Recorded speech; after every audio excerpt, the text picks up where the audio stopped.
Compromise का लफ्ज तो मेरी डिक्शनरी में दूर दूर तक न था। ये नजदीक कॉम्प्रोमाइज का मतलब किसी के सामने झुकना था, किसी को खुद पर बढ़ते देना था। और मैं किसी के सामने झुकना अपनी तौहीन समझता था, फिर चाहे वो मेरा सगा भाई ही क्यों ना हो।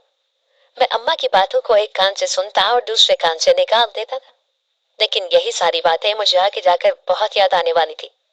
मैं हर दूसरे तीसरे दिन कोई नया कारनामा करता था। बकौल अब्बा के हर तीसरे दिन कोई ना कोई नया चांद चढ़ाता था।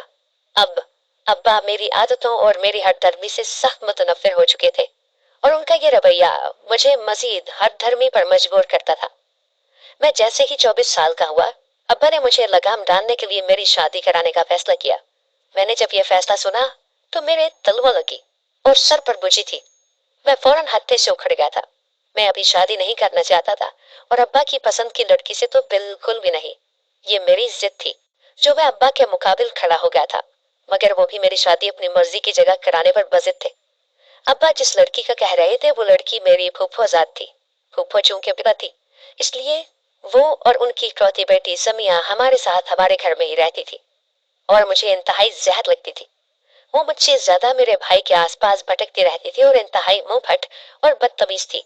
जब जब मैं उसे देखता मेरे गुस्से का ग्राफ इंतहाई ऊपर चला जाता।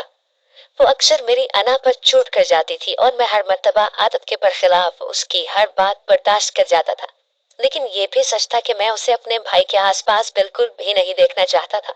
मैं उसे हर दफा ही समझाता, मगर वो हर मर्तबा मेरा मजाक उड़ाती थी और जानबूझकर मेरे भाई के करीब होती थी ताकि मुझे एहसास करवा सके कि वो मेरे लिए क्या है। बाकी सबके सामने वो इंतहाई तमीज से रहती थी, मगर ना जाने क्यों मेरे सामने उसकी जबान आग उगलने लगती। यूं ही लड़ाई झगड़ों के दौरान मुझे कब उससे मोहब्बत हो गई मैं खुद भी न जानता था। मैं जमाने का अकड़ू और बदमुआश उस चटाक भरी लड़की के कदमों में दिल हार गया था और वो जीत गई थी। मैंने अपनी अना, अपनी जिद बलाए ताक रखते हुए उससे अपनी मोहब्बत का इजहार किया था। उस दिन हम दोनों बेहद खुश थे और हम दोनों ने एक साथ जीने मरने की कस्में भी खा ली थी। हर तरह के वादे और अहद भी कर लिए थे। लेकिन अगले दिन फूफो के फैसले ने हमें हिला कर रख दिया था। फूफो ने अब्बा से कहा कि वो अपनी बेटी की शादी मुझसे नहीं बल्कि मेरे छोटे भाई नतीम से कराना चाहती है। अब्बा जो मेरे इनकार की वजह से फूफो के सामने शर्मिंदा थे, एकदम खिल उठे थे और फौरन फूफो को हाँ करती थी। सिर्फ हाँ ही नहीं बल्कि शादी के दिन भी रख दिए थे। मैंने एतराज करना चाहा था, मगर अपने भाई की खुशी देखकर न जाने क्यों चुप हो गया। उस वक्त मेरे दिमाग में कुछ और ही चल रहा था। फूफो ने समिया को उसके मरे हुए बाप का वास्ता देकर इमोशनल ब्लैकमेल करके मना ही लिया था। घर में शादी की तैयारियां शुरू हो गई थी। हर गुजरता दिन मेरे लिए कयामत से कम न था। शादी से एक दिन पहले मेहंदी की रात मेरे दोस्तों ने मेरा खूब रिकॉर्ड लगाया कि मेरी महबूबा मेरी भाभी बनने जा रही है। ये बात मेरी अना को बहुत लगी थी और आधी रात तक किसी हथौड़े की जर्ब की मानिंद मेरी कनपटियों पर बजती रही। कुछ सोचकर मेरे चेहरे पर शैतानी मुस्कुराहट आई और मैं अपने कमरे से उठकर बाहर निकला। मेरे कदम अब समिया के कमरे की जानिब थे। उस दौरान मैंने चुपके से सारे घर पर ताहिराना नजर डाली थी। घर के सब लोग सो रहे थे। मैं धीरे से दरवाजा खोलता अंदर दाखिल हो गया।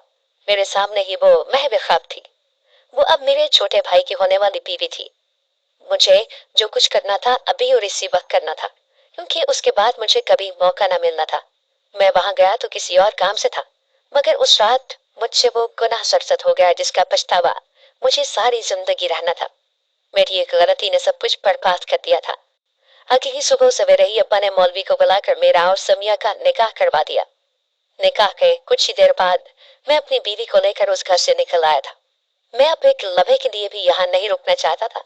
मैं किसी से नजरें मिलाने के काबिल ना रहा था। किस मुंह से रहता?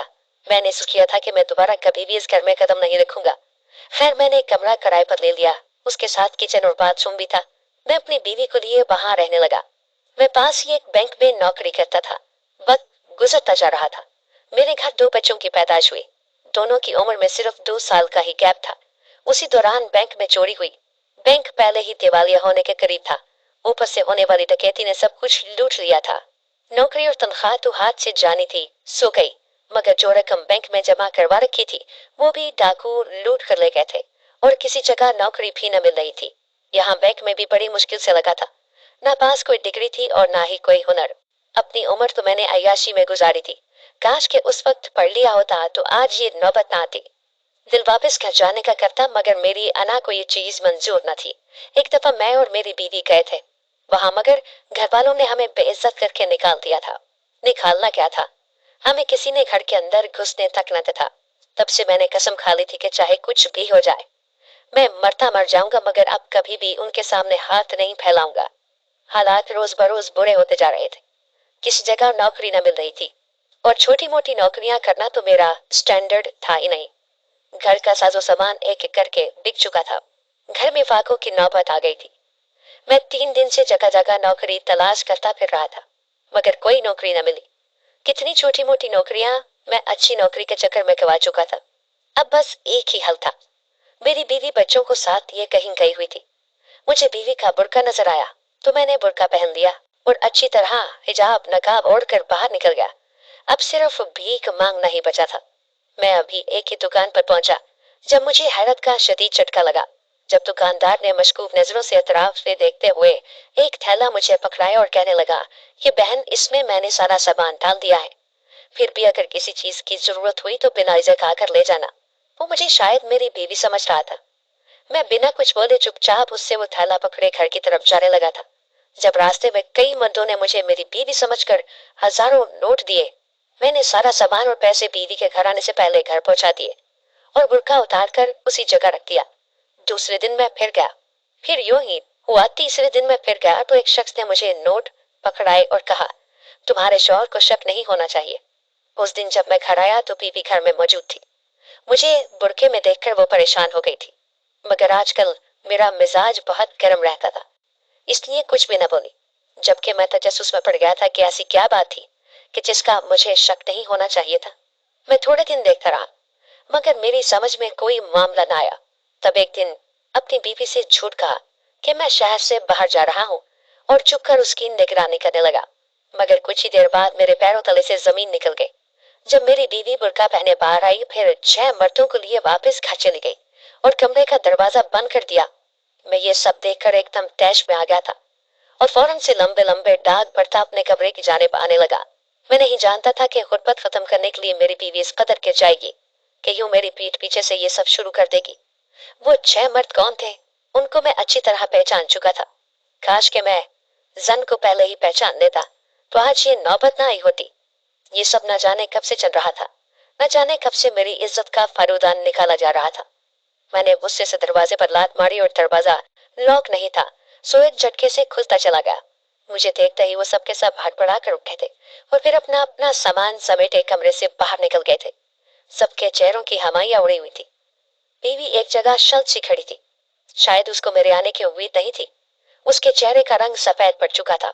शायद वो जान चुकी थी कि उसका अंजाम क्या होने वाला है, और रंगे हाथों पकड़ी गई थी। अब तो मुआफी की कोई गुंजाइश ही नहीं थी।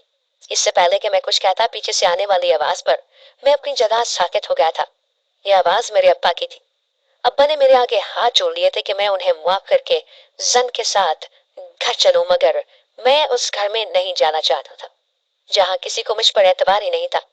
5 साल पहले जब मेरी फुफ्फोजाद की शादी मेरे भाई से हो रही थी तो मेरी फुफ्फोजाद, जो अब मेरी बीवी थी, उसने मुझे धमकी दी थी कि मैं ये शादी रोक दूं, नहीं तो वो जहर खा लेगी। उस रात मैं उसे समझाने उसके कमरे में गया था। अब पहले अम्मा और अब्बा का था। वहां मेरे हाथ मेरा बर्थ सर्टिफिकेट लगा था। उसके साथ एक भी था जिसके मुताबिक मैं अम्मा और अब्बा का बेटा था ही नहीं, बल्कि मैं तो किसी की नाजायज औलाद था जिसे अम्मा और अब्बा पाल रहे थे। और मेरी माँ कोई और नहीं बल्कि अब्बा ही की बहन थी, जिसने मेरी पैदाइश के साथ ही खुदकुशी कर ली थी। तब से मेरे मामू और मुमानी ने मुझे माँ बाप बनकर पाला था। ये इंकिशाफ मेरे लिए किसी कयामत से कम न था। मुझे एक एक कर अपनी सारी बदतमीजियां और सारी अकड़ जिद सब याद आ गया था जो मैं अम्मा और अब्बा को तंग करने के लिए किया करता था। ये तो उन लोगों का एहसान था कि एक नाजायज बच्चे को यूं अपनी आगोश में पाला था और हर आसाइश मुयस्सर की थी। मैं वहीं बेड से टेक लगाकर बैठ गया और रोने लगा। समिया मेरी आवाज सुनकर उठ गई थी। मैंने उसको सारी बात बता दी थी। मेरा दुख कम होने का नाम ही नहीं ले रहा था। मैं उसकी गोद में सर रखे लेट गया और रोने लगा। कब हम दोनों की आंख लगी कुछ पता ही न चला। सुबह जब उठे तो पूरे घर में ढंढोरा पिट चुका था कि हम दोनों साथ में रात गुजार चुके हैं। मैं पहले से ही तकलीफ में था, ऊपर से ये नया इल्जाम मुझे तोड़ कर रख गया था। अब्बा ने भी मुझ पर यकीन नहीं किया था और हमारा निकाह करवा दिया। इस वजह से मैं अब्बा से नाराज होकर हमेशा हमेशा के लिए घर छोड़ आया था। कुछ दिन पहले उस रात मेरी बीवी मेरे घर ही गई थी और अब्बा को हमारे हालात के बारे में सब बता दिया था, जिसकी वजह से अब्बा हमारी मदद करते रहे थे। वो मर्द जो मोहल्ले में मिले थे वो आज मेरे कमरे में आए थे। वो और कोई नहीं बल्कि हमारे घर के मुलाजिमीन थे जिनको अब्बा ने ही भेजा था। मैं अपनी बीवी से बहुत नाराज था कि उसने मेरी इजाजत के बगैर क्यों उस घर में जाने का सोचा। जब अब्बा ने कहा कि समिया ने उन्हें कुछ नहीं बताया, वो पहले से सब कुछ जानते थे। वो जानते थे कि हम दोनों एक दूसरे को पसंद करते हैं, इसीलिए वो कुछ न कुछ करके हमारी शादी ही करवाने वाले थे। लेकिन इससे पहले ही हमारा सारी रात एक कमरे में रहने वाला रौला पड़ गया। अब्बा ने भी मौका देखकर चौका लगाया और हमारा निकाह करवा दिया। फूफो नहीं चाहती थी कि उनकी बेटी की शादी एक नाजायज से हो। इन हालात में हमारा घर छोड़ देना ही अब्बा को बेहतर लगा था। साथ ही साथ वो मेरी मगरूर और लाव वाली तबीयत से भी तंग थे और चाहते थे कि शायद इस तरह मैं जिम्मेदार हो जाऊं और मेरी मुकम्मल निगरानी कर रहे थे। मगर जिन महीनों में बैंक दिवालिया हुआ और डकैती पड़ी और हमारे घर फाके होने लगे, उन दिनों अब्बा फूफो के इलाज के लिए उन्हें लेकर बाहर के मुल्क चले गए थे। फूफो को कैंसर था और लास्ट स्टेज पर था। उस वजह से अब्बा गाफिल हो गए और हम पर ये हालात आ गए थे। मैं शर्मिंदा सा अपनी बीवी की तरफ देख रहा था। मैं उसका मुजरिम था। मैंने उस पर शक किया था। आज अगर अब्बा पद पर ना आते तो पता नहीं गुस्से में मैं और कौन सा गलत फैसला कर चुका होता। मेरी बीवी ने बिना किसी बहस के मुझे माफ करके अपने खानदानी होने का सबूत दे दिया था और मुझे भी सिखा दिया था, अना के बुत तोड़ देने से कोई छोटा नहीं होता।